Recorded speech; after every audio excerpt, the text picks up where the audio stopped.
Good morning. Last class में कुछ questions कर रहे थे, उसके बाद प्रोडक्ट बना लेते हैं, उसके बाद आगे बढ़ते हैं। इसमें क्या होगा, इसमें इसका डबल बॉन्ड हो जाएगा, इसका H2 जाएगा, और एक बार इसका ही डबल बॉन्ड हो, इसका H2 जाएगा, तो PH इसका मुझसे डबल बॉन्ड हो ही जा सकता है।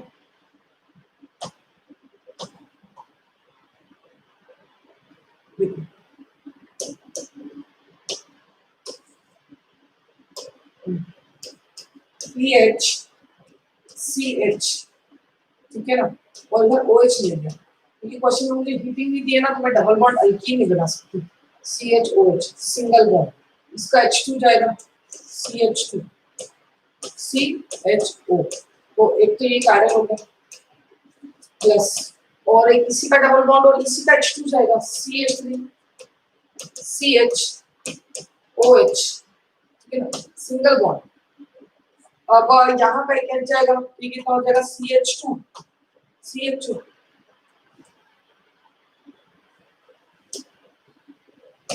चेक कर लो एक बार, ये दो प्रोडक्ट बनेंगे, ठीक है, और दोनों की दोनों कैसे हैं, कायरल कार्बन है दोनों की दोनों, तो नंबर ऑफ प्रोडक्ट कितने बन जाएंगे यहाँ पर, 4। ठीक, सिमिलरली इसका डबल बॉन्ड हो जाएगा और इसी का जो है H2 भी जाएगा, एक प्रोडक्ट तो वो बन सकता है।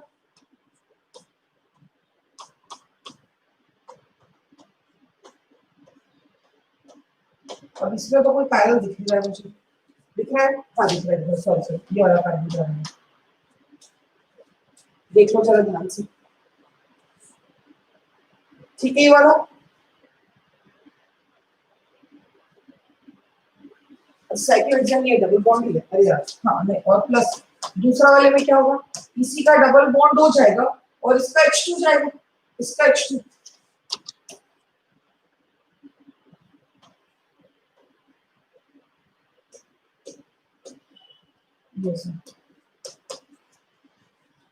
चेक कर लो एक बार,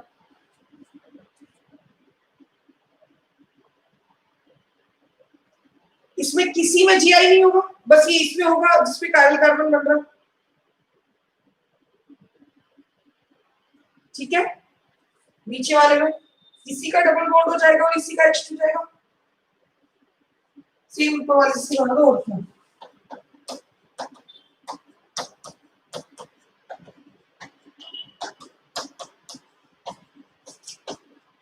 प्लस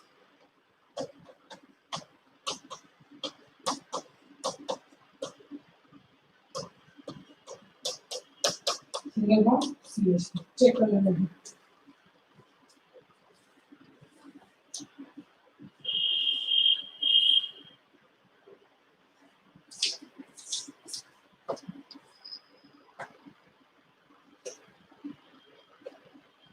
ये सब लगेगा C सिंगल बॉन्ड CH, ठीक है ना, यहाँ पर सिर्फ ये वाला कायरल कार्बन है, बाकी तो कोई नहीं है।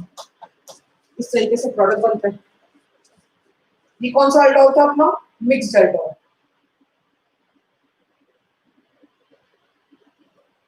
देख लो जरा, एल्डोल में अपन ने एक तो नॉर्मल एल्डोल दिख लिया था, एक रेट्रो एल्डोल दिखता था और एक मिक्स्ड एल्डोल दिख लिया था। Now will deal with directed aldol, कोई खास बात नहीं है।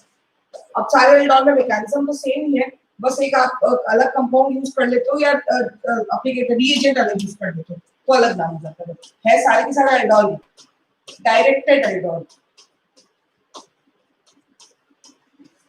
ठीक है। अब डायरेक्टेड एल्डोल में देखो दो तरह की बात होती है, ये अनसिमेट्रिकल कीटोन्स के लिए होता है जहां पर बहुत स्ट्रॉन्ग बेस हम लोग यूज करते हैं। इन अनसिमेट्रिकल कीटोन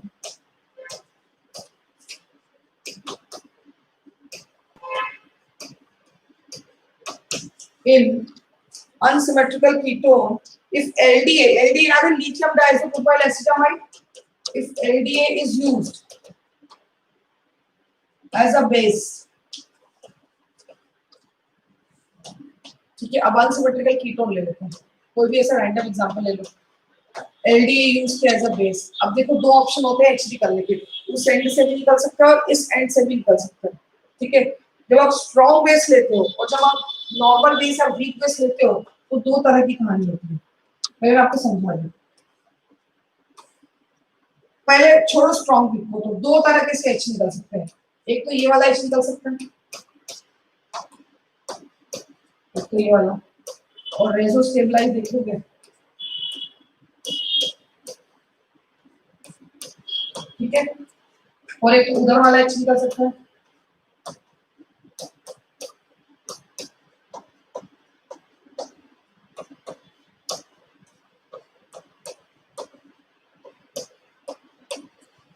ठीक है, इस तरीके से एक बात लॉजिकली सोचो, यहाँ पर क्या डिफरेंस है देखो जरा। ऊपर वाले में जो है, ऊपर वाले में बनने वाला जो डबल बॉन्ड है, मतलब देखो वो उसमें नंबर ऑफ अल्फा ज्यादा है पर चार्ज जो है वो स्टेबल नहीं है। लेकिन नीचे वाले में देखोगे जो बनने वाला डबल बॉन्ड है उसमें नंबर ऑफ अल्फा कम है लेकिन चार्ज स्टेबल है।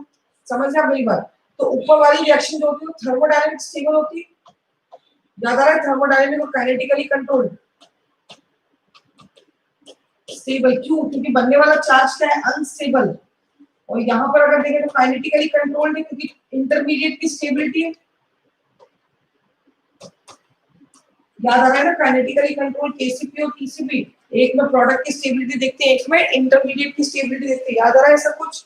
नाउ अब थर्मोडायनामिक स्टेबल जो होगा वो कब होता है? जब बेस कैसा होता है? वीक होता है, वीक बेस। ठीक है, तो प्रोडक्ट की स्टेबिलिटी में ज्यादा फोकस करते हैं क्योंकि रिएक्शन कराने के लिए वैसे ही तुमने हीटिंग दे दी होगी।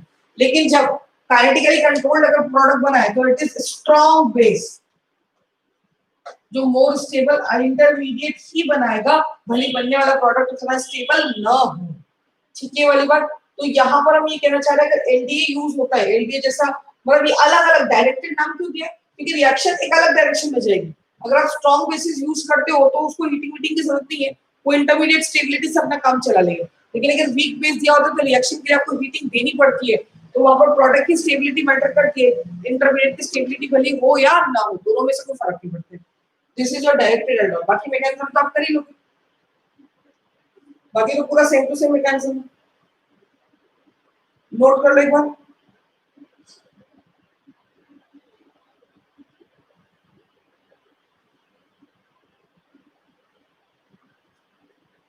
नोट कर लो। फिर नेक्स्ट आता है नाइट्रो एल्डोल, सिंपल एकदम।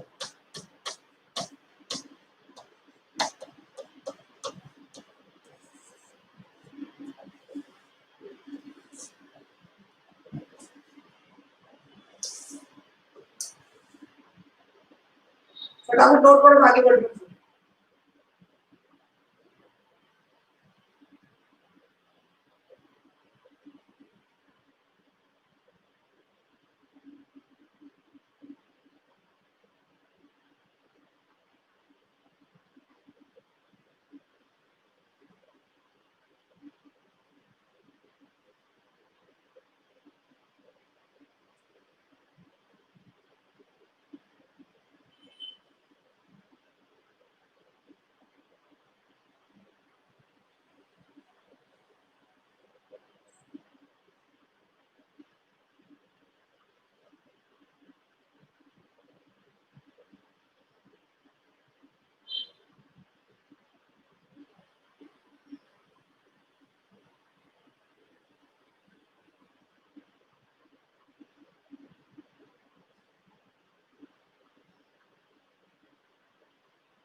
चलिए let's move ahead. Next is nitro aldol.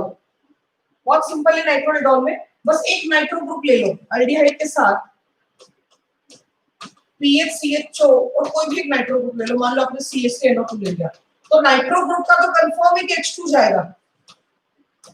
समझ रहे आप मेरी बात? और एल्डिहाइड का कंफर्म है कि डबल बॉन्ड O जाएगा, तो बनने वाला प्रोडक्ट ऐसा बन जाएगा CH double bond CH single bond NO2। समझ रहे आप मेरी बात? This is nitro aldol. क्यों? क्योंकि NO2 ग्रुप के लगने से अब इसके H की एसिडिटी बढ़ गई, मैकेनिज्म क्या होगा, NO2 ग्रुप के लगने से अब इसके H की एसिडिटी बढ़ गई, तो CH2 negative single bond NO2, ये नेगेटिव चार्ज अल्डिहाइड ग्रुप पर अटैक करेगा, CH single bond CH2 single bond NO2, बाद में हीटिंग के कारण वाटर रिमूव हो जाएगा, बनने वाला प्रोडक्ट सिंपल है एकदम। बस याद रखना इसमें भी क्या होगी, एल्डोल वाला प्रोडक्ट बनेगा, बस ये ध्यान रखना है, पता ही नहीं चलता कई बार करना क्या है, ठीक है ना। Next is cyano aldol, same story.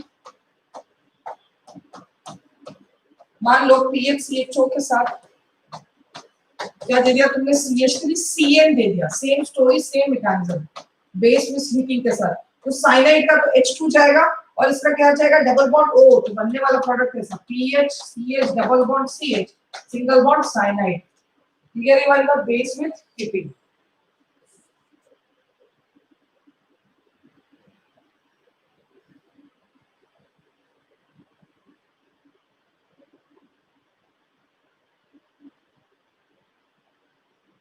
दोनों लिख लो फिर आगे बढ़ते हैं, जल्दी से लिखो।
चलिए आगे बेटा लिख लिया।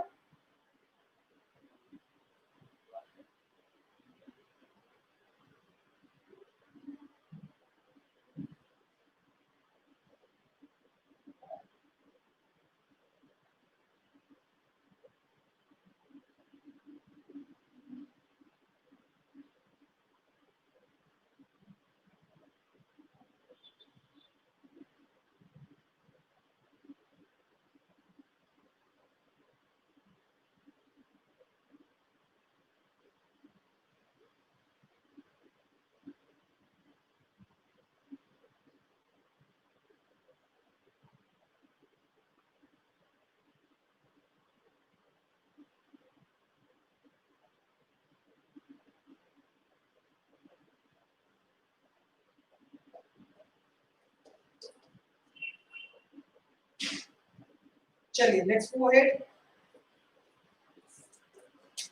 नेक्स्ट और बहुत इंपॉर्टेंट, इंट्रामोलिकुलर अल्डोल रिएक्शन, एकदम आराम से पढ़ना है, समझ के पढ़ना है, क्योंकि क्वेश्चन तो इसी से आएगा, इंपॉर्टेंट है बहुत ज्यादा। इंट्रामोलिकुलर अल्डोल रिएक्शन,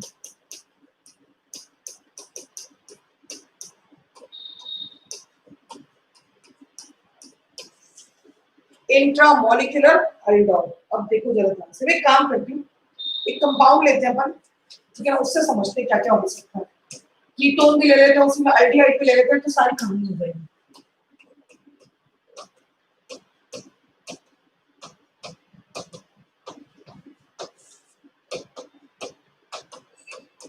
एक एंड पे कीटोन ले लिया, एक एंड पे एल्डिहाइड ले लिया, बेस के साथ हीट किया, ठीक है ना।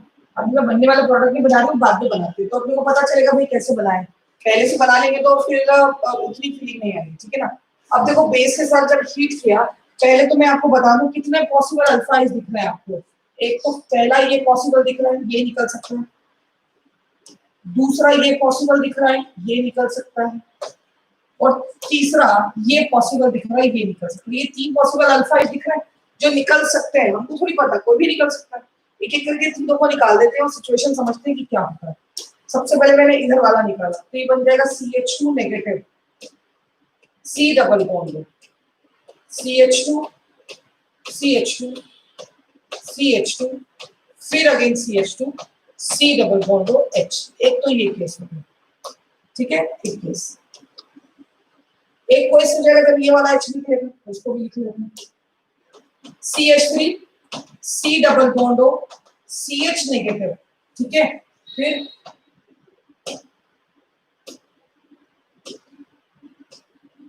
CH2 CH2 CH2 और इधर आ जाएगा C डबल बॉन्ड H, ठीक है वाली बात।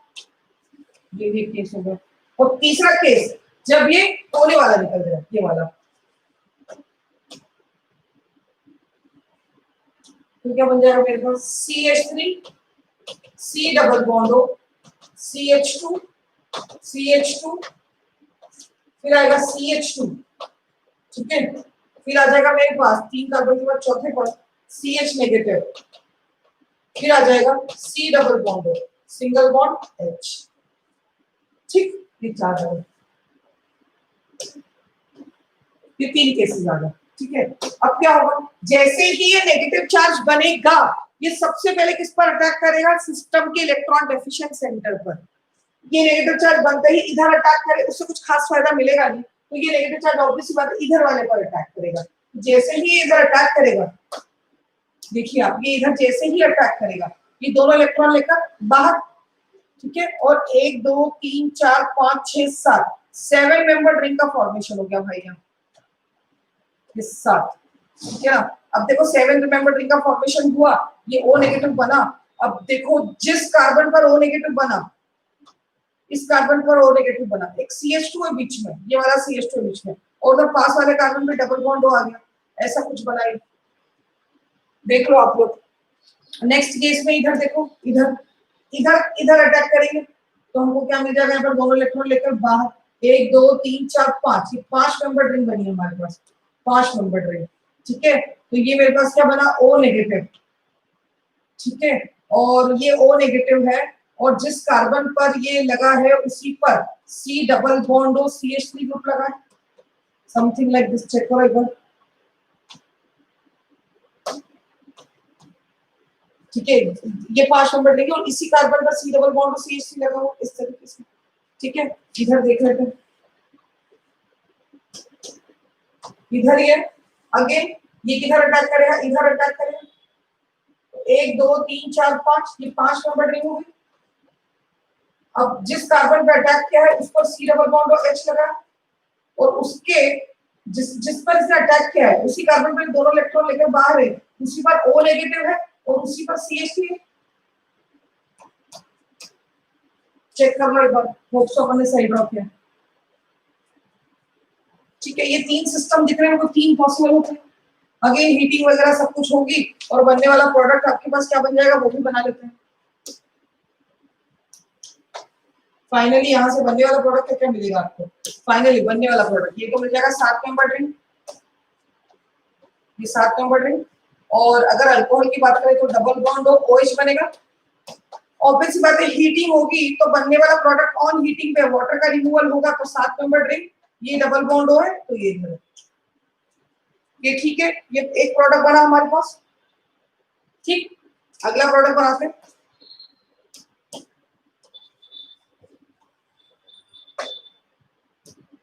5 number ring, C double bond single bond CH3, ये OH बन गया, ठीक है। और ऑन हीटिंग प्रोडक्ट क्या बन जाएगा, 5 number ring, C double bond CH3, और इधर क्या आ जाएगा बेटा, डबल बॉन्ड। एक बार आप चेक कर लो, इधर क्या आ जाएगा बेटा, डबल बॉन्ड, ये भी ठीक है। तो तीसरा वाला प्रोडक्ट आगे, ये भी 5 नंबर रिंग, ये बन जाएगा मेरे पास इधर क्या, OH,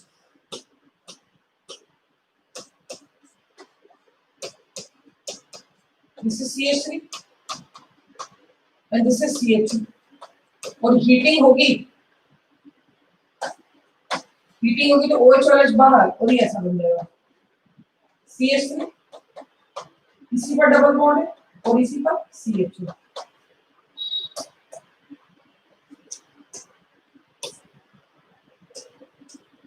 ठीक है,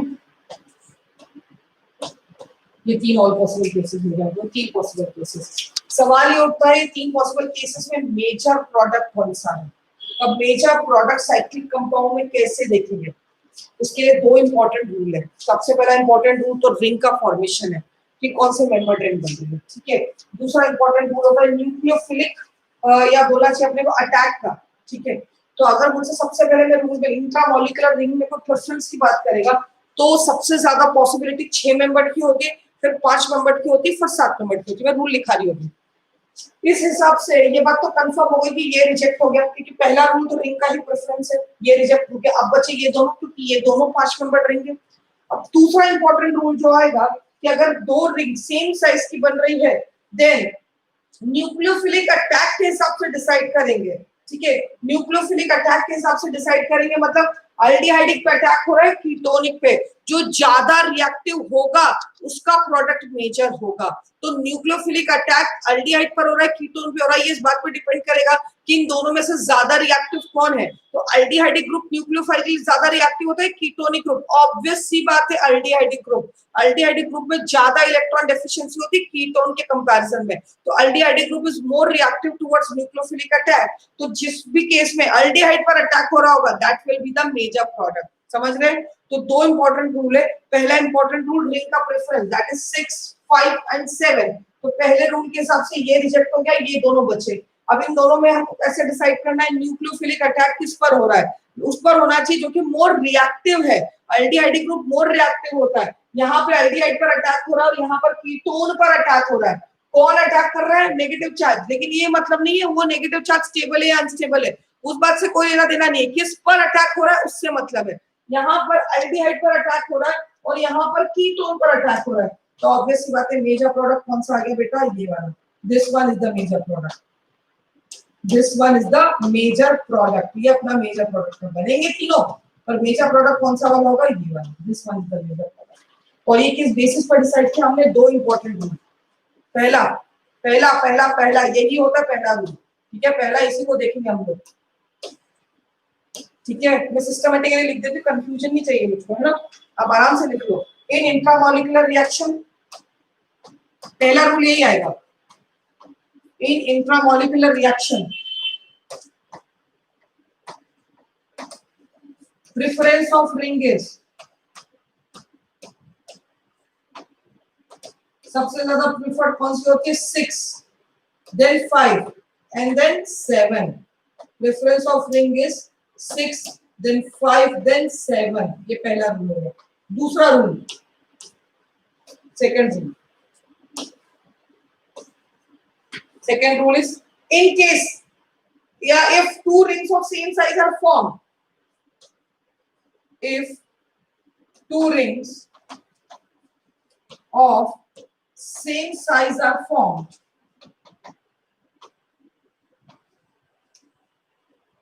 then attack on more reactive bolo ya then major product is decided by, then major product is decided by nucleophilic attack. Major product is decided by nucleophilic attack on more reactive ring. Nucleophilic attack on more reactive carbonyl group.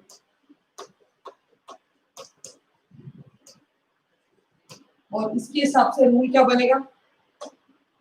Aldehyde या aldehyde is more reactive than ketone for nucleophilic attack. Clear लिखना, हमेशा का general rule थोड़ी हो गया। Acidic medium में तो फिर डिपेंड करेगा किसकी लोन में ज्यादा अवेलेबल है, तो कीटोन हो जाएगा। पर क्लियर लिखो, aldehyde is more reactive than ketone for nucleophilic attack. तो कंफ्यूजन नहीं होगा, स्टेटमेंट गलत नहीं होगा। ठीक है ये वाली बात।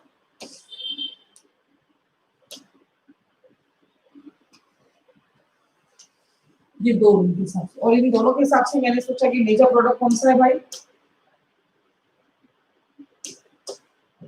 अभी आप एक काम करो, लिख लो पहले।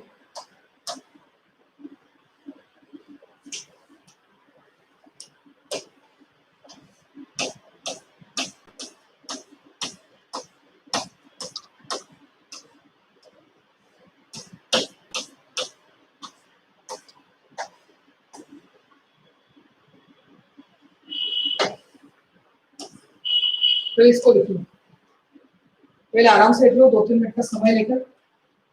समझ समझ के लिखो, रेक्टिफिकेशन मत करना कि क्वेश्चन तो तुम्हें ही करने ना।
चले, नोट कर लिया,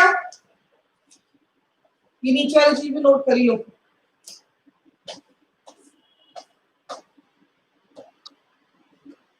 मैं तो क्वेश्चन लिख देती हूँ। अच्छा, बुकलेट पूरी नेम रिएक्शन के क्वेश्चन जो है ना, मैं नहीं लिख रही हूँ क्वेश्चन, तुम अभी एक और दो पेज छोड़ दो, और जो नेम रिएक्शन की बुकलेट में क्वेश्चन दिए होंगे एल्डोल कंडेंसेशन के, वो तुमको पूरे कर लें। कितने क्वेश्चन मैं बता देती हूँ तुम्हें।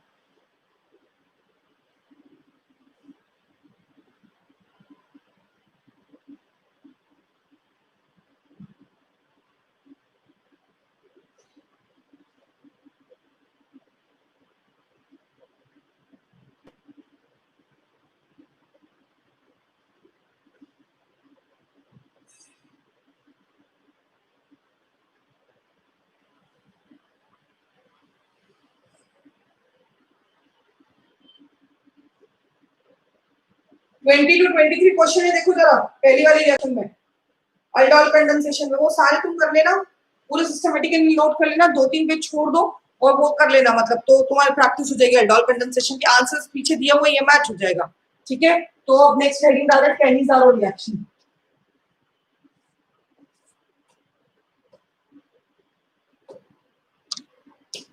Next is Cannizzaro reaction.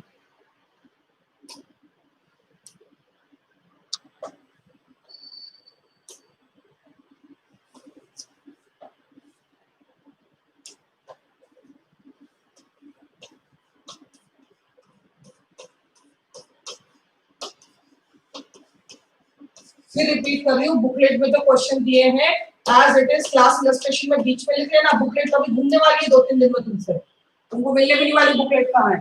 Theory एक बार की रीड कर लेना और as it is class illustration में जो है वो क्वेश्चंस लिख लेना, ठीक है, समय निकाल कर। रात को 10-11 बजे के बाद फ्री रहते होंगे तब कर लेना तुम, ठीक है। Next is Cannizzaro reaction. नींद भी इतनी जल्दी नहीं आती होगी अभी तो। चलो, अब मैंने याद है स्टार्टिंग में तुम्हें एक बात कही थी कि अल्डोल कंडेंसेशन किन में नहीं होता है, जिनमें अल्फा एच नहीं होता है। पर अगर उन ऐसे कंपाउंड्स को कभी हम हीट करें, ट्रीट करें, इसके साथ बेस के साथ हीट करें तो क्या होगा। तो एक बात समझने की कोशिश करो, उनमें अल्डोल तो नहीं होगी, लेकिन फिर उनमें दूसरी रिएक्शन होगी जिसका नाम क्या है बेटा, कैनिज़ारो। उसमें कौन सी रिएक्शन होगी, कैनिज़ारो। ये बात समझ रहे हैं आप मेरी बात। जिनमें अल्डोल नहीं होती उनमें कौन सी रिएक्शन होती है, कैनिज़ारो।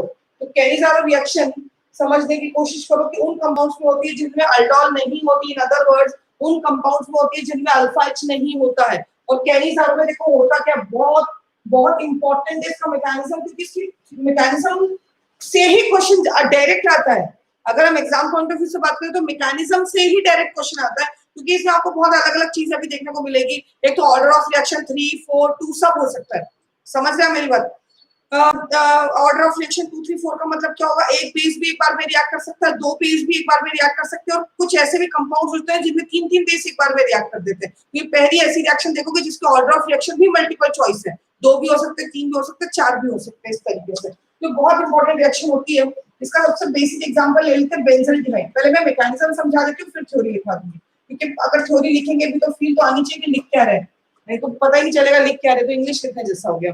बेंजल्डिहाइड को कभी मैंने OH नेगेटिव के साथ हीट किया, तो अगर आप अभी तो कह दो कि अल्डोल होगी नहीं क्योंकि यहाँ पे कोई अल्फा एच है नहीं, पर कुछ तो होगा, और वो कुछ क्या होगा वो बहुत सिंपल है। वैसे मैं आपको एक भी कैनिज़ारो को बता दूं, इसमें एक का ऑक्सीडेशन होता है, समझते हैं, और एक का रिडक्शन होता है, साथ साथ में होता है। It is a kind of disproportionation reaction. ये भी क्वेश्चन एग्जाम का, Cannizzaro is a disproportionation reaction, yes, क्योंकि जब इसको ट्रीट करते हैं एक प्रोडक्ट तो एसिड में चला जाता है, एक बेंजल्डिहाइड, और एक किसमें चला जाता है, अल्कोहल में। याद है हमने पढ़ा था किसमें, ओजोनोलिसिस में, कि सबसे पहले क्या आता है, अल्कोहल। अल्कोहल का ऑक्सीडेशन क्या होता है, अल्डिहाइड। अल्डिहाइड का ऑक्सीडेशन क्या होता है, एसिड। तो अल्डिहाइड से अगर एसिड बनाया तो क्या बनाया हमने, ऑक्सीडाइज किया, और अल्डिहाइड से अगर अल्कोहल बना दिया तो हमने क्या कर दिया, रिडक्शन कर दिया।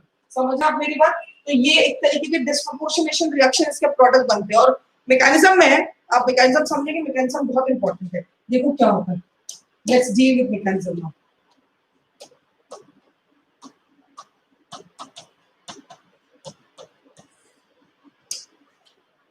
मैं थोड़ी देर याद करूँ, मैं तो कह रही समझो अच्छे से क्या हुआ। एक बेंजल्डिहाइड लिया, उसको OH नेगेटिव के साथ ट्रीट किया। खुद ही सच्चे दिल से एक बात बताओ, सबसे पहले OH नेगेटिव क्या करेगा, एसिडिक H निकालने की कोशिश करेगा, लेकिन वो तो अवेलेबल है नहीं, तो मजबूरी में कहाँ अटैक करेगा, इलेक्ट्रॉन डेफिशिएंट सेंटर पर। यही होता है जो जनरल रूल है वही रूल होगा, ऐसा कोई नया नहीं हो जाएगा उठ के कि ये क्या हो गया। तो जो जनरल रूल है उसके हिसाब से सी ओ नेगेटिव, क्योंकि जैसे ही ये इधर अटैक करेगा, ये इधर अटैक करेगा, ये दोनों इलेक्ट्रॉन लेकर बाहर, जैसे ही ये इधर अटैक करेगा ये दोनों इलेक्ट्रॉन लेकर बाहर, तो ये क्या बन जाएगा बेटा, देखो जरा ध्यान से, H और ये OH, ये ठीक है। अभी कोई भी ऐसा मत सोचना कि ये H भी तो निकल जाना चाहिए क्योंकि स्ट्रॉन्ग बेसिक मीडियम दिया, उसको भी निकालेंगे आगे जाके, अभी हम ज्यादा दिमाग मत लगाना, अभी जो बेसिक मैकेनिज्म है उसको समझने की कोशिश करना, ठीक है। ऐसा हुआ तुम्हारे पास, इसमें कोई दिक्कत तो नहीं। अब क्या होगा, अभी OH नेगेटिव फिर से बाहर निकलेगा, क्यों, क्योंकि रिएक्शन आगे नहीं बढ़ पा रही, फिर अटैक करेगा, फिर से बाहर निकलेगा, फिर अटैक करेगा। लेकिन एक चीज समझने की कोशिश करो, ये स्टेप बड़ी फास्ट होती है, ये स्टेप कैसी होती है बेटा, फास्ट, ठीक है।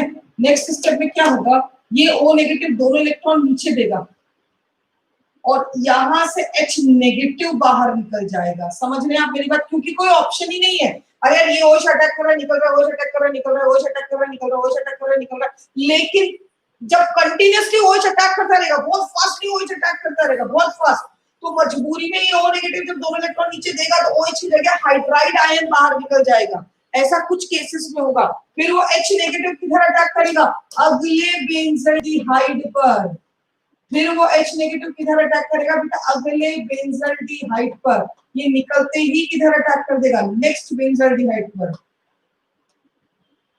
समझ रहे हैं आप मेरी बात, H नेगेटिव निकलते ही किधर अटैक कर देगा, अगले बेंजल्डिहाइड पर, और इधर ये दोनों इलेक्ट्रॉन लेकर बाहर, ठीक है, क्लियर है यहाँ तक। और यही स्टेप, कौन सी स्टेप है, यही स्टेप, ये पूरा प्रोसीजर को हम बोलते हैं RDS, रेट डिटरमाइनिंग स्टेप, इसका इस पर अटैक करना, इसका H नेगेटिव निकालना और इसका फिर किस पर अटैक करना, इधर अटैक करना, इसी स्टेप को ऑब्वियसली बात है हम क्या बोलेंगे, rate determining step.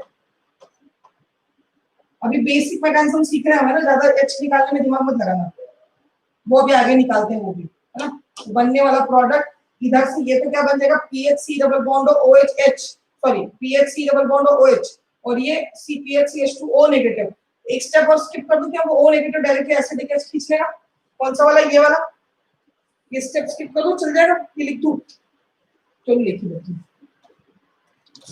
PHC double bond OH plus PH सी, इधर एक H आया, एक O नेगेटिव, ये इधर एक H आया, और फाइनली ये प्रोडक्ट बन जाएगा, क्यों, क्योंकि एसिड का H इजीली बाहर आ जाएगा, फिर प्रोडक्ट बन जाएगा।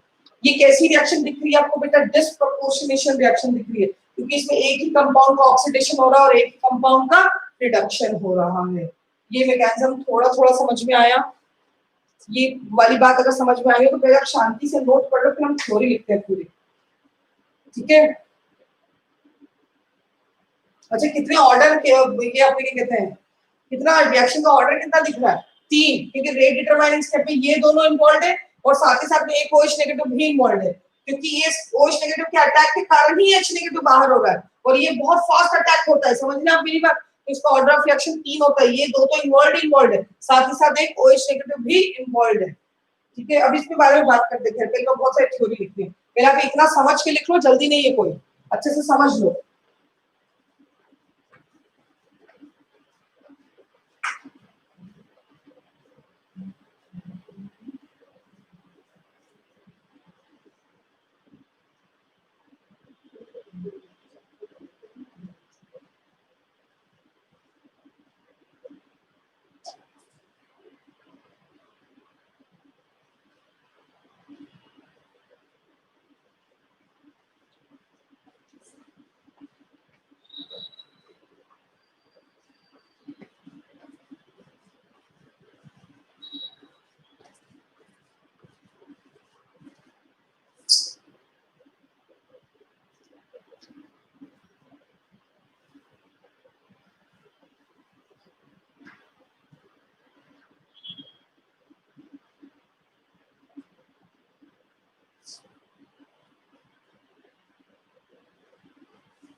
लिख लिया बेटा यहाँ तक?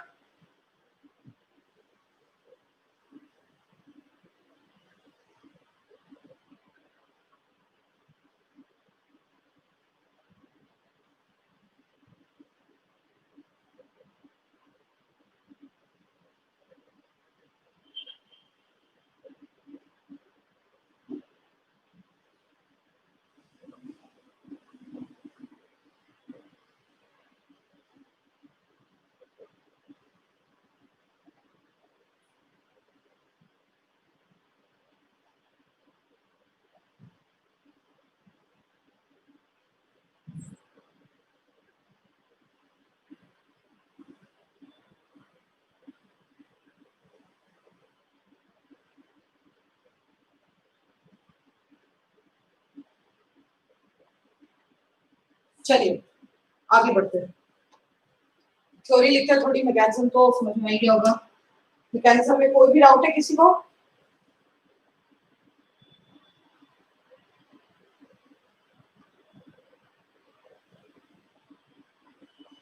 तो 6 मेंबर है ही नहीं ना प्रद्युत, सुनी कहाँ चले गए? कौन से पुराने उसमें चले गए? कहाँ है वहां पे? 7 मेंबर है तो 5 मेंबर है। चलिए आगे बढ़ते हैं। थ्योरी लिख लो।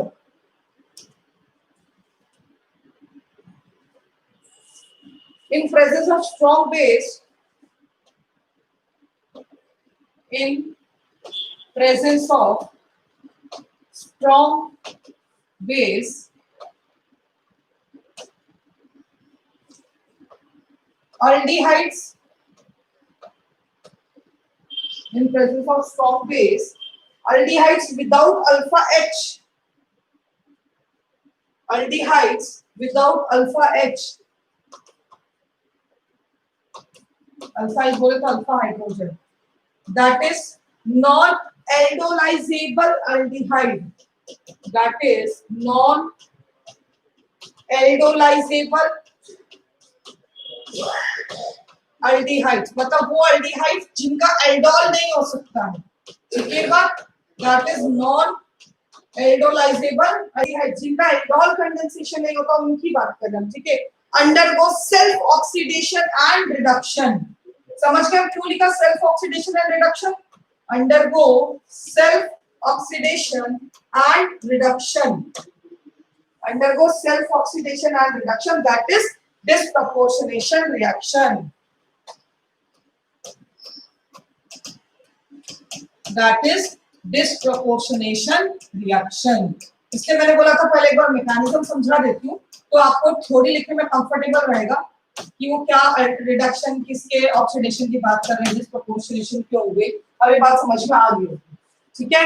अब कैसे कंपाउंड्स ये रिएक्शन देते हैं, जो कॉमन है वो कंपाउंड्स की बात करते थे। कंपाउंड्स लाइक जो कॉमन कंपाउंड है जो ये डिस्प्रोपोर्शनेशन वाली रिएक्शन देंगे और जो इंपॉर्टेंट है जो एग्जाम में भी पूछ जाते हैं, मैं आपको लिखा दूं एक बार।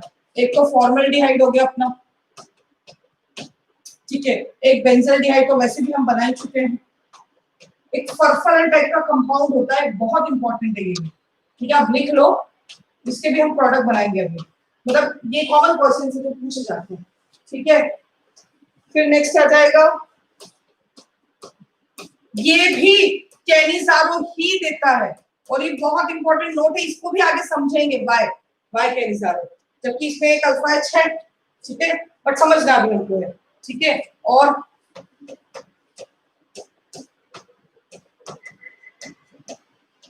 शो कैनिजारो,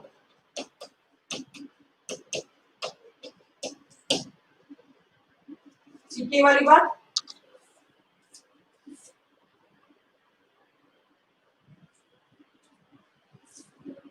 मतलब और स्पेसिफिक लिख दूं क्योंकि इसके बारे में एग्जाम में एक बार पूछ चुके हैं, तो और स्पेसिफिक लिख दो। दो मतलब मैंने ऐसा नहीं गलती से लिख दिया, इसमें मैं और स्पेसिफिक लिख लेती हूँ। दो contain alpha H but still show Cannizzaro,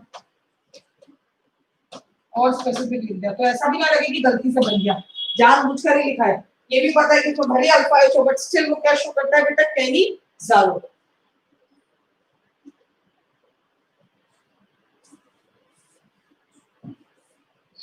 लिखो फटाफट।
चलो आगे और थ्योरी लिखते जाते हैं।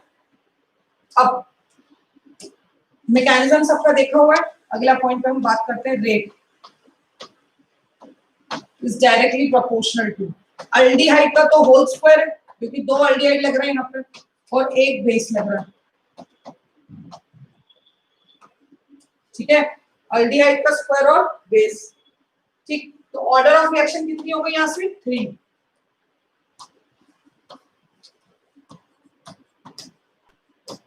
वैसे इसका ऑर्डर जनरली तो 3 है और 2 भी हो सकता है और 4 भी हो सकता है, कैसे वो मैं बताती हूँ, ठीक है। ऑर्डर ऑफ रिएक्शन कितना हो गया 3,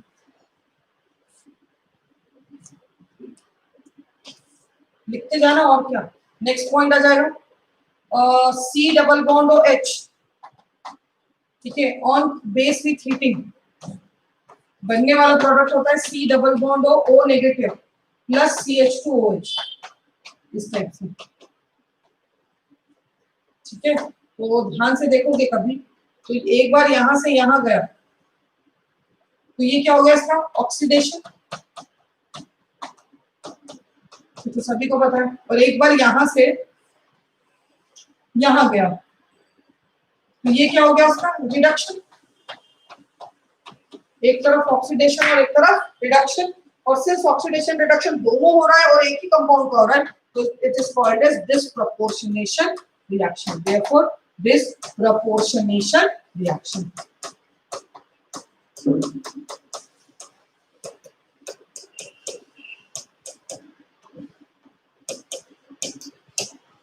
डिसप्रोपोर्शनेशन रिएक्शन, ठीक है, ये वाली बात।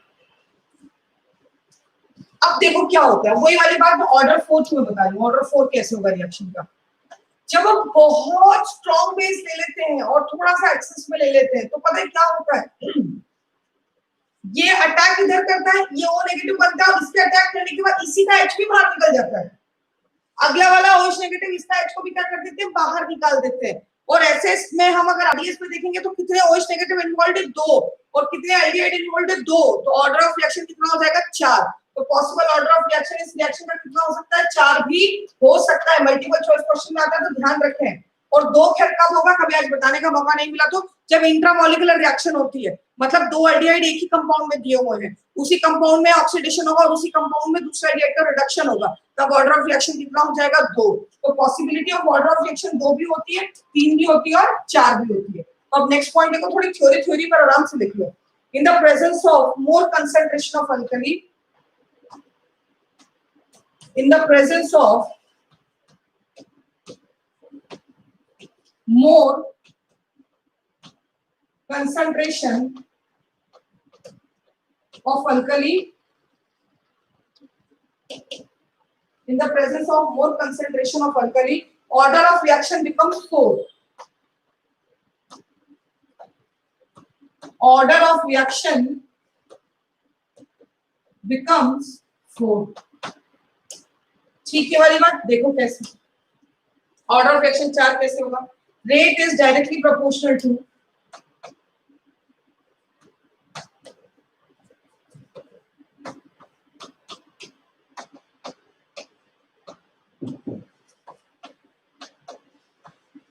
ये इस तरह से। अब आप बोले कि OH नेगेटिव का डबल कैसे यूज हो गया, तो उसको समझा देती हूँ, ठीक है। सबसे पहले क्या होता है उसको भी इंग्लिश में समझ लो, अच्छा है कि as doubly as नहीं ऐसे लिखते, as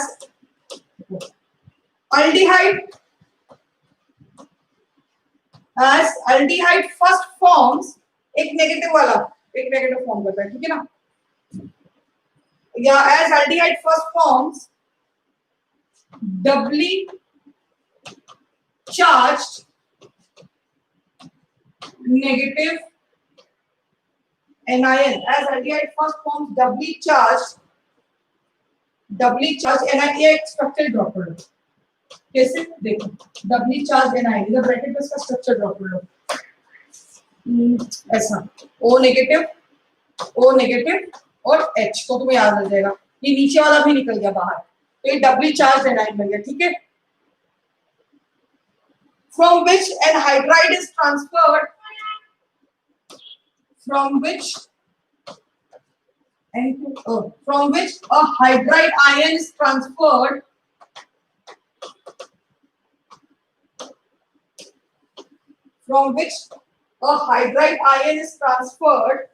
to form alkoxide ion on other aldehyde. From which an hydride ion is transferred to form an alkoxide ion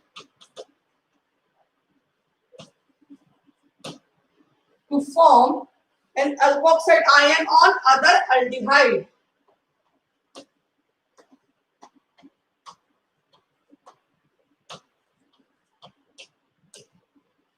समझ रहे आप मेरी बात? ये बनेगा और फिर यहां से H नेगेटिव बाहर निकलेगा और दूसरे वाले को क्या बना देगा डायरेक्टली अल्कोहल या alkoxide ion O negative PHCH2 O negative. Clear है ये वाली बात?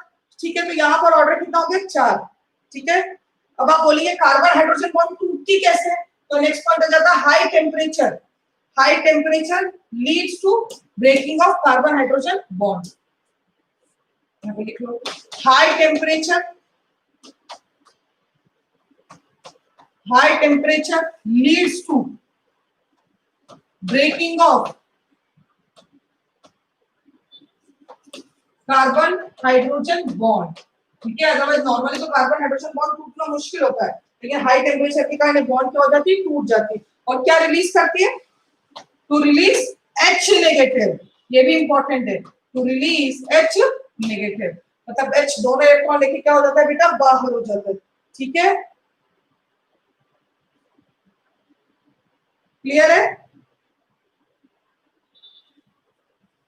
अब role of more concentration of base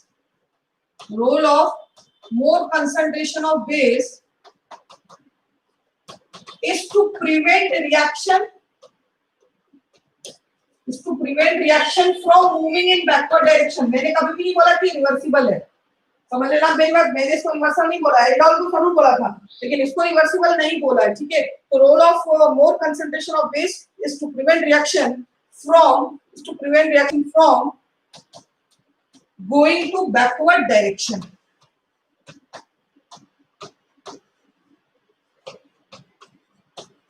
ठीक है, अगर मैकेनिज्म दिमाग में क्लियर होगा तो सारे पॉइंट्स भी क्लियर हो जाएंगे, कोई खास बात नहीं है। इंग्लिश इन सब में कुछ ऐसे खास नहीं। ठीक है, अब क्वेश्चंस कर देंगे पॉइंट ऑफ व्यू से। अगर मैं 2 तरह के आपको कंपाउंड दे दूं, ठीक है, एक में मैंने OMe लगा दिया और मैंने बोला C, और इधर आ गया तुम्हारे पास O नेगेटिव, और इधर आ गया तुम्हारे पास H, और इधर भी आ गया तुम्हारे पास OH। ठीक है, और एक दूसरा मैंने OMe की जगह NO2 लगा दिया।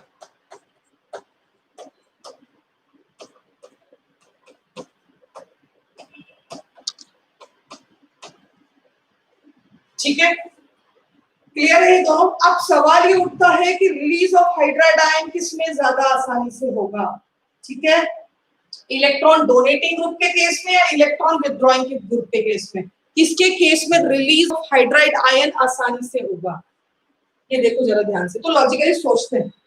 यहाँ पर भी हमको पता है O नेगेटिव दोनों इलेक्ट्रॉन देगा, H नेगेटिव बाहर।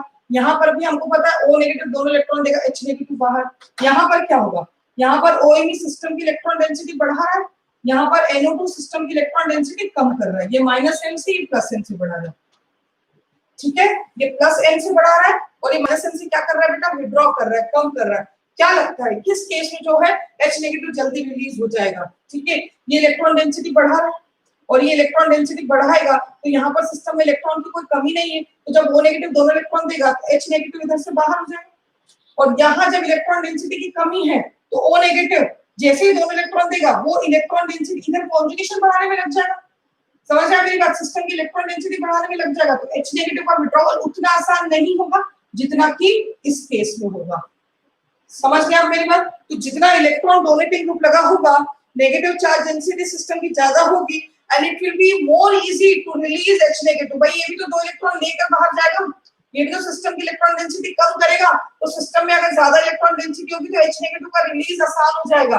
और सिस्टम में ऑलरेडी इलेक्ट्रॉन डेंसिटी कम है और तुम इधर से और 2 इलेक्ट्रॉन लेकर बाहर कर दो तो सिस्टम स्टेबल हो जाएगा या डीस्टेबल हो जाएगा? डीस्टेबल। और ऐसा सोच सकते हो H नेगेटिव के निकलने के बाद ये C डबल बॉन्ड ग्रुप बनेगा, और NO2 ग्रुप नीचे लग गया और सिस्टम की इलेक्ट्रॉन डेंसिटी कम कर दी तुमने। समझने मेरी बात। और H नेगेटिव के निकलने से ये डोनेटिंग ग्रुप, सॉरी ये C डबल बॉन्ड बन गया, ये विड्रॉइंग टाइप बन गया और ये डोनेटिंग टाइप बन गया, तो सिस्टम इस केस में क्या हो जाएगा, स्टेबल हो जाएगा। क्लियर है ये वाली बात।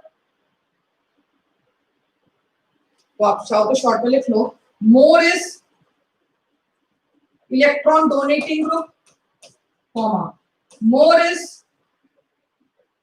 electron density of system, comma more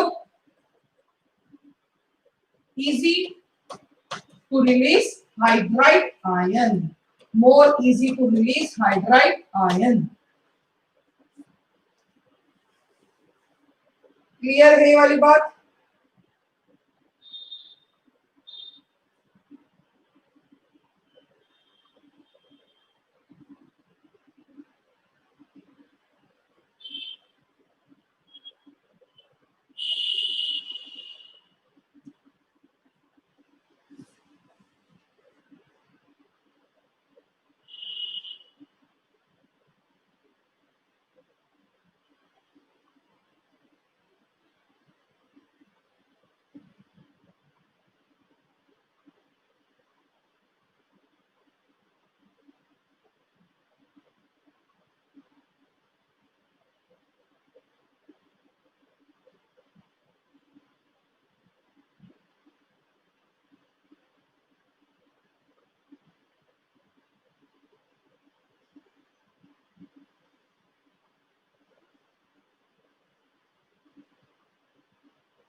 ये तो सबसे ज्यादा कॉमन क्वेश्चन है कि क्लोरल की रिएक्शन क्यों नहीं शो करता है, क्योंकि क्लोरल में अलग कंपाउंड बन जाता है, वहाँ पे क्लोरोफॉर्म बन जाता है, वहाँ पे ऑक्सीडेशन रिडक्शन की रिएक्शन नहीं होती और वो बहुत इंपॉर्टेंट कंसेप्ट है, और उसको स्पेशल नोट बना के अलग से कवर करेंगे, उसको छोड़ दो। ठीक है, क्लोरल को छोड़ दो अभी आप, CH3CHO को, वो ये मैकेनिज्म तो पूरा फॉलो करता है, लेकिन आखिरी में जाके CCl3 नेगेटिव में बाहर हो जाता है क्योंकि वो स्टेबल नेगेटिव चार्ज होता है। एक्चुअली अभी मुझसे अपूर्वा जी ने पूछा है कि भाई क्यों CCl3CHO ये रिएक्शन नहीं शो करता है, इसको ये रिएक्शन शो करना चाहिए, बिल्कुल ये करता भी है, मैकेनिज्म भी पूरा वो शो करता है। आखिरी में जाके कैसे स्टेज आती है जब CCl3 और ये C, ये O नेगेटिव, ये H, ये OH, ये ऐसा कुछ होता है, और O नेगेटिव जब दोनों इलेक्ट्रॉन देता है तो H नेगेटिव की जगह Cl3 नेगेटिव बाहर हो जाता है और क्लोरोफॉर्म का फॉर्मेशन हो जाता है, तो यहाँ पे ऑक्सीडेशन रिडक्शन वाली रिएक्शन होती नहीं है, इसलिए कैनिजारो शो नहीं करता है। मैकेनिज्म तो यही होता है, पर कैनिजारो शो नहीं करता, क्योंकि कैनिजारो का मतलब क्या है, एक का ऑक्सीडेशन और एक का रिडक्शन, वो यहाँ पे हो ही नहीं पाता है। ये बहुत इंपॉर्टेंट पॉइंट है, और क्लोरल के बारे में तो कई बार पूछ चुके हैं, मतलब आप मान के चलो 2 से 3 बार अभी तक पूछ चुके हैं क्लोरल के बारे में कि कैनिजारो शो करता है नहीं करता है, या प्रोडक्ट क्या बनता है, ये सारी बातें। ठीक है ना, तो चलो उसको तो समय के साथ आगे कवर करेंगे, अभी फिलहाल ये ठीक है। क्लियर है ये वाली बात। अभी क्या जल्दी नहीं करती ना, नेक्स्ट क्लास में कंप्लीट कर लेंगे, नेक्स्ट क्लास में POC भी स्टार्ट हो जाएगा हमारा ना, प्रैक्टिकल ऑर्गेनिक केमिस्ट्री। पर चलो अभी क्वेश्चन से प्रैक्टिस करते हैं, पहले थ्योरी कंप्लीट करानी जल्दी नहीं करती। पहला क्वेश्चन, अभी इंट्रामोलिकुलर कैनिजारो बाकी है, छोटा सा मैकेनिज्म है, और क्रॉस कैनिजारो बाकी है, पर पहले हम इसके क्वेश्चन प्रैक्टिस कर लेते हैं नॉर्मल कैनिजारो के।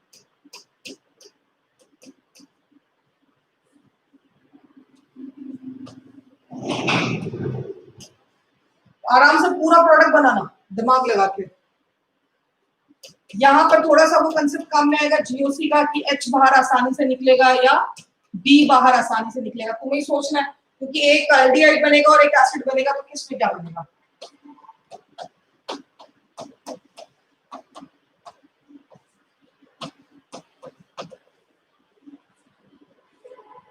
ये मैंने फरफरल के बारे में बताया था, बहुत ही इंपॉर्टेंट कंपाउंड है। This is furfural. जो इसमें दो कंपाउंड बनेंगे वो एक फरफराइल होगा और एक फरफ्यूरिक एसिड, ठीक है ना, दोनों इंपॉर्टेंट कंपाउंड है। ये मेनली जो होते हैं ना, आप क्या कहते हैं, बताऊंगी भी सी में आगे, अपने एक्सप्लोसिव प्रिपेयर करने के काम में आती है रिएक्शन, थ्योरी में लिखेंगे फिर हम वो आगे।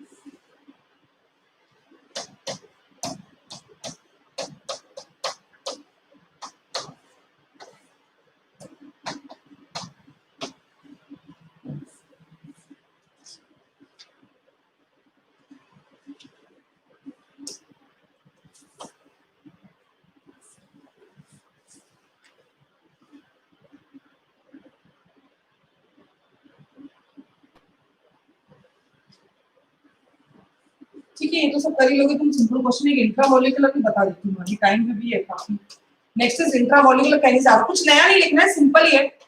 इंट्रामोलिकुलर कैनिजारो,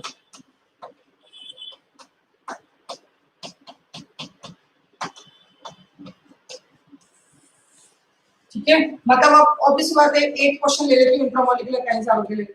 मान लो मैंने ग्लाइओक्सल ले लिया, जिसमें सेम कंपाउंड में दो एल्डिहाइड मौजूद है, ये क्या होता है, ग्लाइओक्सल, ठीक है। और इसको कभी मैं किसके साथ ट्रीट करूं, KOH विद हीटिंग के साथ ट्रीट करूं, तो उसमें एक का ऑक्सीडेशन हो जाएगा और एक का रिडक्शन, सिंपल, कुछ खास बात नहीं। C double bond O negative, single bond CH2OH, भाई क्या होगा, OH नेगेटिव किसी भी एक पर अटैक कर लेगा, दोनों इलेक्ट्रॉन लेकर बाहर, फिर वो दोनों इलेक्ट्रॉन देगा, H नेगेटिव अपने ही कंपाउंड में अंदर ही अंदर अटैक कर देगा, तो नीचे वाले को क्या बना दिया, नीचे वाले को से बना दिया अल्कोहल, ऊपर वाले को क्या बना दिया, उसने एसिड।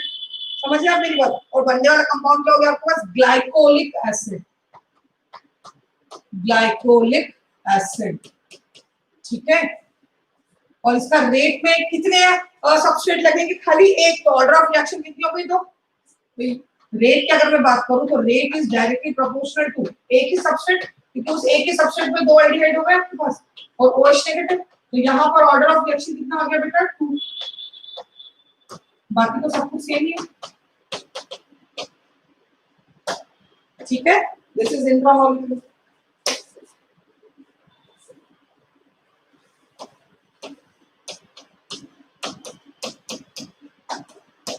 अब जब ये दो अलग अलग होंगे तो तुमको पता है किधर पहले अटैक होगा, अल्डिहाइड ग्रुप की न्यूक्लियोफिलिक अटैक फास्टर होती है, तुम ये बात जानते हो। तो ऑब्वियस बात है, OH नेगेटिव इधर अटैक करेगा, दोनों इलेक्ट्रॉन देगा, वापस दोनों इलेक्ट्रॉन, H नेगेटिव बाहर निकलेगा, वो इधर ही अटैक कर लेगा, अंदर वाला अल्कोहल बन गया, बाहर वाला एसिड। इतना तो तुम्हें दिमाग लगाना पड़ेगा।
क्रॉस द कैनिजारो भी बता दूं?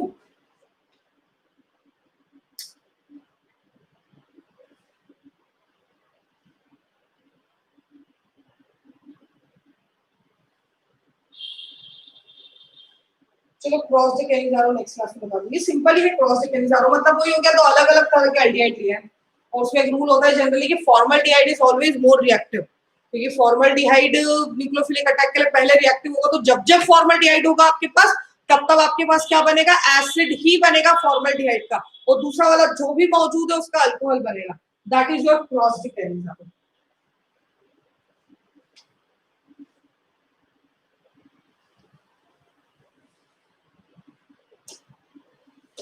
लिखी देती हूँ, अपना क्या टाइम का वेस्ट है, आप लोग और 15 मिनट तक आराम से लिख लेना। क्रॉस द कैनिजारो,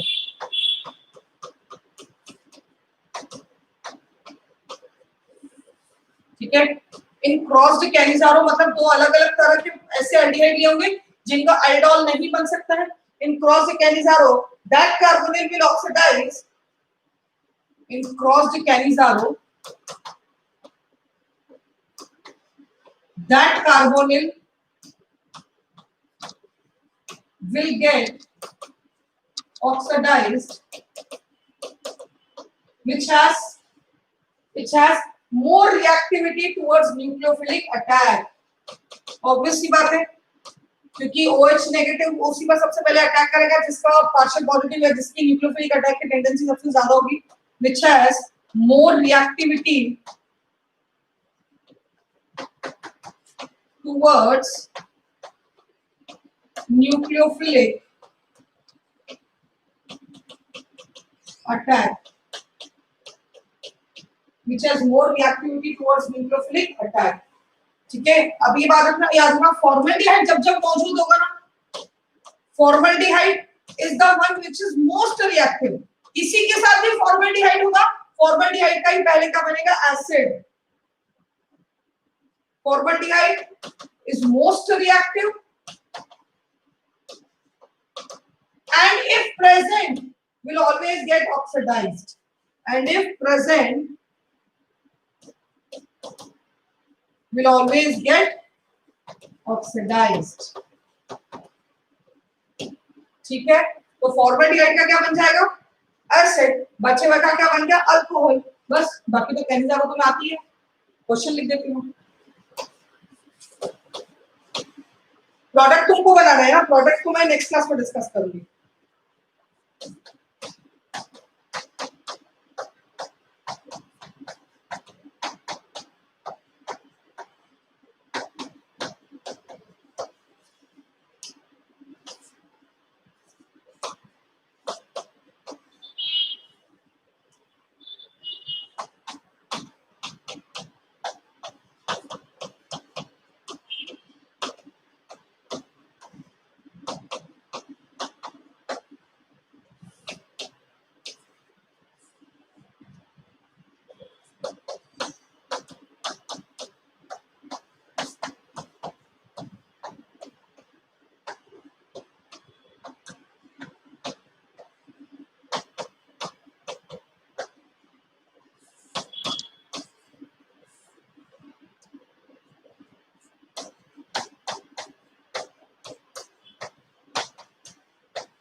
20 इंपॉर्टेंट है, इसको नेक्स्ट क्लास में लिखूंगा।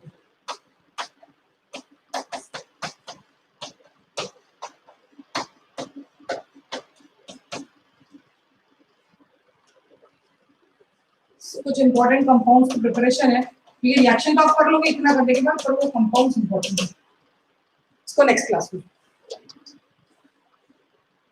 पूरा शांति से नोट कर लो, हर एक क्वेश्चन को कर लेना।